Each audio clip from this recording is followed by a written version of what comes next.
Hi, this is Joe Pilla. I'm your pop culture monger, and I'm here with Rich Sands. and we are going to do a few videos today talking about what's going on this week. And there's one thing going on. What is it, Rich? It's Roseanne. Everyone's talking about it. And whether it's Roseanne Barr or Roseanne Connor, something has to give.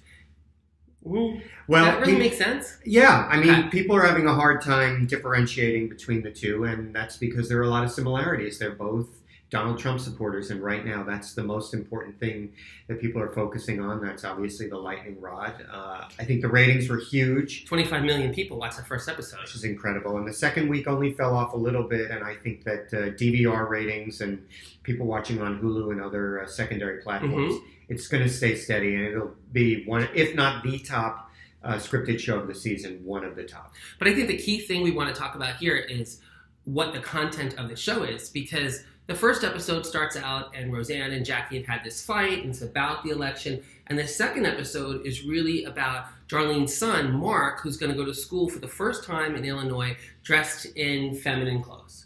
And that's really against a lot of what the Trump voters feel when you think about the military ban on trans officers and different things with the trans rights and trans bathrooms. And so to have someone like Roseanne Connor, who is so pro-Trump, to come out and bring her grandchild to school for the first time, it kind of sets this example of it's okay for me, but it's not okay for you. And I think there's this disconnect going on that people don't know what to do about.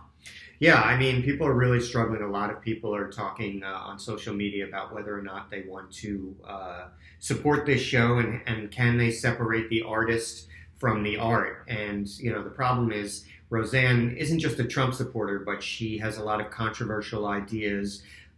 She's retweeted a lot of conspiracies. Right. And, of course, some photos surfaced recently that I'm sure ABC wishes didn't exist. I mean, thank God for Deborah Messing, because this is how I saw it. Apparently, at some point, Roseanne had done some videos where she was dressed up as Hitler, and she had cookies on a plate that were dressed like, were like people, and she was putting them into an oven. And I don't know what kind of joke that is, but I don't understand. I don't know a world where that's funny.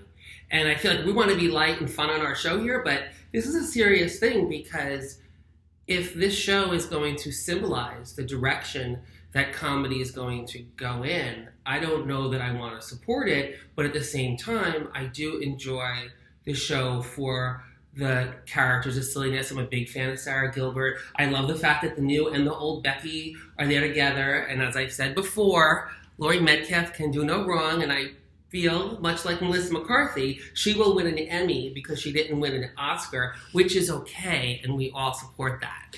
Yeah, I wouldn't be surprised to see her name be the only name from this show that comes up on Oscar nomination day this summer. You mean Emmys? Emmy nomination day, sorry. So what do we think about the show? Should we watch it? Should we boycott it? Should we encourage people to see it? I don't think boycott is necessarily the way to go, but I think people can make an individual choice not to watch because it's so hard to separate Roseanne's toxic personality from Roseanne Connor, the character. And I also think they made a joke this week that was really awkward. They're sitting on the couch, Roseanne and Dan, and they say that they've slept through the Tuesday night lineup, missing Blackish and the other shows, and it just seemed to be a little kind of a dig at the network. Why would you do that? Well, and also the line that Roseanne says, spoiler alert, they're just like us, as if white working class people is the default.